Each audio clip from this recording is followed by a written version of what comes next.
Welcome back. SLBC rescue operation 9వ రోజుకు చేరుకుంది. జీపీఆర్ రాడార్ డేటా మార్కింగ్ దగ్గర తుది దశలో తవ్వకాలు జరుగుతున్నాయి. ఈ క్రమంలో నలుగురి ఆచూకీ లభించే అవకాశం ఉందంటూ ప్రభుత్వం భావిస్తోంది. దోమలపెంట దగ్గర అందుబాటులో అంబులెన్స్లు ఏర్పాటు చేశారు. రెస్క్యూ ఆపరేషన్ లో షిఫ్ట్ కు 120 మంది సిబ్బంది పనులు కొనసాగిస్తున్నారు. ఎస్ఎల్బీసీ దగ్గర ఇంకా కన్వేయర్ బెల్ట్ సిద్ధం కాలేదు. ఇదే అంశంపై మరింత సమాచారాన్ని మా ప్రతినిధి గురుప్రసాద్ లైవ్ ద్వారా అందిస్తారు. గురుప్రసాద్, చెప్పండి. ఎస్ఎల్బీసీ టనెల్ వద్ద 9 రోజుల పాటు కూడా పెద్ద ఎత్తున సహాయక చర్యలు జరుగుతాయి.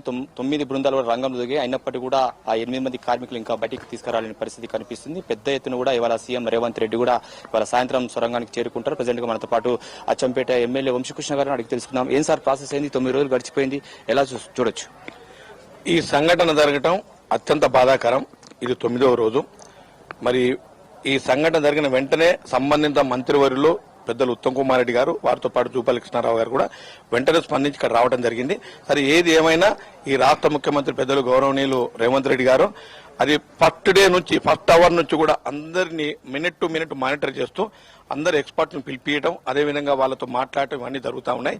ఇవాళ నేరుగా గౌరవ ముఖ్యమంత్రి గారు నేరుగా ఎస్ఎల్బీసీ టనల్ విజిట్ చేయడానికి 4 గంటల 45 నిమిషాలకు ల్యాండ్ కాబోతా ఉన్నారు. వచ్చిన వెంటనే ఆ టనల్ ఇన్స్పెక్ట్ చేసినాక అక్కడ ఉన్నటువంటి 12 డిపార్ట్మెంట్ల హెడ్స్ ఎవరైతున్నారో, ఎక్స్పర్ట్స్ ఎవరైతున్నారో వాళ్ళతో మాట్లాడి విషయాలన్నీ తెలుసుకొని ఇంకా ఏమన్నా సలహాలు సూచనలు ప్రభుత్వ పరంగా ఇంకా స్పీడ్గా చేయడానికి కూడా వారు అడ్వైజ్ ఇవ్వడానికి రెడీగా ఉన్నారు. త్వరలో రాబోతా ఉన్నారు. 8 మంది కార్మికుల పరిస్థితి ఏంటి సార్? లోపల ఉన్న పరిస్థితి ఏంటి? ఎప్పటి వరకు బయటకు వచ్చే అవకాశం మృతదేహాలు? మరి వాస్తవంగా ఒక స్టేజ్ లో మనం front view of TBM machine వాడికి వెళ్తామా వెళ్ళామా అనే డౌట్ ఉన్నటువంటి సందర్భం కూడా మనం చూసాం. కానీ వాటన్నిటిని కూడా ఛేదించి ఎక్కడైతే బ్రోకెన్ టీబీఎం ఉందో ఆ ఇనుపచ్చు వాళ్ళంతా కూడా ప్లాస్మా కట్టర్స్ తో కట్ చేయడం జరిగింది.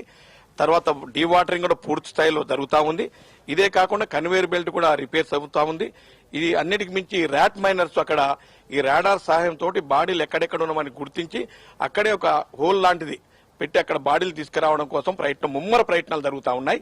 నాకు తెలిసినంత వరకు రేపు మార్నింగ్ వరకు ఈ ఫ్రంట్ వ్యూ అంటే ఏదో ఫ్రంట్ వ్యూ కాకుండా దాని వెనుక ఉన్న భాగం అంటే ఏదైతే బ్రోకెన్ టీబీఎం ఉందో దాని పక్కన ఉన్నటువంటి భాగం ఈ స్లష్ ఈ బురద ఏదైతే ఉందో అది 2 మీటర్ల హైట్ లోనే ఉంది. అక్కడ ఒక 4 బాడీలు ఉన్నట్టుగా గుర్తించారు. అవి రేపు మార్నింగ్ రేపు మధ్యాహ్నం వరకు ఆ బాడీలన్నీ కూడా బయటకు వచ్చే అవకాశం ఉంది. దాని మీద ఎక్స్పర్ట్స్ అంతా కూడా బాగా సీరియస్ గా పనిచేస్తా ఉన్నారు. ఆ మిగతా 4 బాడీలు ఏవైతే ఉన్నాయో వాటికి కొంచెం టైం పట్టవచ్చు, ఇంకా 1 or 2 days టైం పట్టే అవకాశం ఉంది. ఆ ఇన్సిడెంట్ ని ప్రకృతి అదనుకోవచ్చా, ప్రకృతి తప్పిదం అనుకోవచ్చా, లేకపోతే మానవ తప్పిదం అనుకోవచ్చా? ఇది మానవ తప్పిదం కానే కాదు, ఇది న్యాచురల్ కెలామిటీ, ప్రకృతి వైపరీత్యం.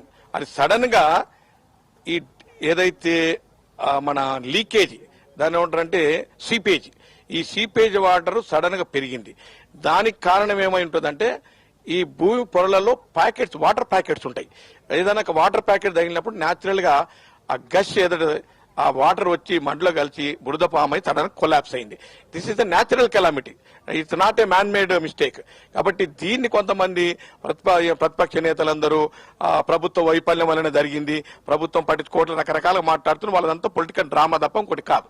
ప్రభుత్వాన్ని ప్రతిపక్షాలను పక్కన పెడితే ఈ సొరంగాన్ని ఏదైతే జేపీ సంస్థ సబ్ కాంట్రాక్టర్ గా ప్రపంచంలో ప్రఖ్యాతిగాంచిన రాబిన్ సంస్థకు అప్పగించింది. కానీ అక్కడ ఉన్న ఎక్స్పర్ట్స్ లోపల తీసుకెళ్లి పూర్తి స్థాయిలో మాత్రం అక్కడ ఉన్న పరిస్థితులను చూసిన తర్వాతనే కార్మికులకు పనులు అప్పచెప్పాలి. కానీ ఆ సిచ్యువేషన్ లో మాత్రం ఈ 2 సంస్థలు కూడా విఫలమైనది విమర్శ వస్తుంది. మీరు ఎలా చూస్తారు? నేను ఒక్క మాట చెప్తాను. ఇవాళ 35 కిలోమీటర్లు టనల్ అయిపోయింది, ఇంకా 9 కిలోమీటర్లే ఉంది. 35 కిలోమీటర్లు అంటే అక్కడ దాదాపు 21 కిలోమీటర్, ఇక్కడ 14 కిలోమీటర్. అంటే 2 టీబీఎంలు పనిచేస్తా ఉన్నాయి. ఒకటి ఎగ్జిట్ పాయింట్ నుంచి ఎంట్రీ అయింది, ఒకటి ఎంట్రీ పాయింట్ నుంచి ఎంట్రీ అయింది. అంటే ఇన్లెట్ టనల్, అవుట్లెట్ టనల్, ఈ 2 కూడా 44 కిలోమీటర్లు ఉన్నటువంటి లెంత్ లో 35 కిలోమీటర్లు తవ్వగలిగారంటే మీరు ఊహించండి. అదే విధంగా ఈ రాబిన్సన్ ఏదైతే ఉందో ఆ టీబీఎం అది వరల్డ్ ఫేమస్. వీళ్ళు 36,000 కిలోమీటర్ల టనల్ కొట్టినటువంటి చరిత్ర కలిగింది. 36,000 కిలోమీటర్లు అంటే ఆశామాషి కాదు, అత్యంత ఎక్స్పర్ట్. ఇది ఊహించకుండా జరిగినటువంటి ఇన్సిడెంట్ తప్ప ఎక్కడ రాబిన్సన్స్ కానీ లేకుంటే జయప్రకాష్ జేపీ అసోసియేట్స్ కానీ ఎక్కడ మిస్టేక్ ఏం లేరు. వాళ్ళ కాంట్రాక్టర్స్ అండి, వాళ్ళు కావాలని ఎందుకు చేసుకుంటారు చెప్పండి? ఎగ్జాంపుల్ ఏంటంటే అది కూలిపోతే వాళ్ళకే నష్టం కదా, ఏదైనా ఇన్సిడెంట్ కావాలని చేస్తే వాళ్ళకే నష్టం జరుగుతుంది కదా. దీంట్లో నిజంగా చెప్పాలంటే ఆ రెండు అసోసియేట్ అయి పనిచేస్తా ఉన్నాయి. ఇప్పటి కూడా వాళ్ళు లాభాపేక్షణతో పనిచేస్తలేరు. ఇదో ల్యాండ్ మార్క్ కావాలి ఇండియాలో, ఇదో ల్యాండ్ మార్క్ కావాలి. దీన్ని చూస్తే మాకు ఇతర దేశాల్లో కూడా మాకు ఇటువంటి పనులు ఉంటే అప్పచెప్తారనే ఒక కారణంతో ఆ రెండు కూడా పనిచేస్తా ఉన్నాయి. వాళ్ళ మిస్టేక్ ఏమి జరగలేదు. ఈ సొరంగం నిర్మాణ పనులు ప్రాసెస్ 20 years గా కంటిన్యూగా కొనసాగుతున్నాయి. ఈ నేపథ్యంలో అక్కడక్కడ సీపేజీలు వచ్చినాయి, అయినప్పుడు కూడా అక్కడ గమనించలేదు. కేవలం టార్గెట్ గానే ముందు కార్మికులకు ముందు పంపించిన పరిస్థితి. ఈ నేపథ్యంలో రాబిన్ సంస్థ కావచ్చు, అలాగే జేపీ సంస్థ, ఈ రెండు కూడా కంప్లీట్ గా ఫెయిల్యూర్ అనేది మాత్రం కంపల్సరీ అక్కడ స్పష్టంగా కనిపిస్తున్నారు. మన ప్రభుత్వాన్ని ప్రతిపక్షాలను పక్కన పెడితే వాళ్ళు ఖచ్చితంగా చూసుకోవాలి కదా సార్. అక్కడ ఉన్న సిచ్యువేషన్స్ పైన సీపేజ్ ఉన్న అంత పెద్ద ఎత్తున విపత్తు వచ్చినప్పుడు ఖచ్చితంగా వాళ్ళ నిర్లక్ష్యం కనిపించట్లేదా సార్? వాళ్ళ నిర్లక్ష్యం అనడానికి కూడా కాదు. ఒకటి, ఈ సీపేజ్ వాటర్ను కంటిన్యూస్ డివాటరింగ్ చేస్తారు. ఇది ఒక్కొక్క దగ్గర ఇంతకుముందు చెప్పినట్టుగా వాటర్ ప్యాకెట్స్ కూడా సడన్ గా వచ్చినటువంటి పరిస్థితి. రెండవది ఏముందంటే ఈ టన్నల్ వర్క్ స్టార్ట్ కాకముందే ఈ జియోలాజికల్ సర్వే ఆఫ్ ఇండియా వాళ్ళు సర్వే చేయడం జరిగింది. అదేవిధంగా రిమోట్ సెన్సింగ్ వాళ్ళు, తర్వాత అందరికి దీనికి సంబంధించినటువంటి సాయిల్ టెస్టింగ్ కానీ జియోలాజికల్ సర్వే కానీ ఇవన్నీ కూడా అయిన తర్వాతనే దీనికి మొదలు పెట్టడం జరిగింది. ఇవాళ వచ్చి కొంతమంది ఆడిట్ కెనాల్ లేదంటారు. ఆడిట్ కెనాల్ పెట్టడానికి రాదు. ఇదేంది అచ్చంపేట టైగర్ రిజర్వ్, ఇది టైగర్ శాంక్చురీ కాబట్టి దాన్ని పెట్టడానికి రాదు. వాళ్ళు కూడా ఇది ఏ రకంగా ఉంటే ఏ రకం మనం చేయగలుగుతాం అన్ని జాగ్రత్తలు తీసుకొని పని మొదలు పెట్టారు. 35 కిలోమీటర్లు తవ్వడం జరిగింది. ఇవ్వండి 9 కిలోమీటర్లు ఉన్నది. ఇంకొక మాట చెప్పాలంటే నేను ఈ సందర్భంగా అనకూడదు కానీ ఒక మాట అంటే మేము 2007లో స్టార్ట్ అయింది. 2006లో ఇనాగరేషన్ అయ్యి శంకుస్థాపన అయితే అప్పుడు నేను ఫస్ట్ టైం ఎమ్మెల్యేను. 2007 నుంచి సీరియస్ గా పనిచేసి 7 సంవత్సరాలు 2007 నుంచి 2014 వరకు 25 కిలోమీటర్లు దూవినామండి మేము కాంగ్రెస్ ప్రభుత్వం. మరి టీఆర్ఎస్ ఆర్ బీఆర్ఎస్ ప్రభుత్వం 10 సంవత్సరాలు ఎంత దూవినరు అంటే 10 కిలోమీటర్లే. 10 సంవత్సరాలు ఎంత దూవాలి?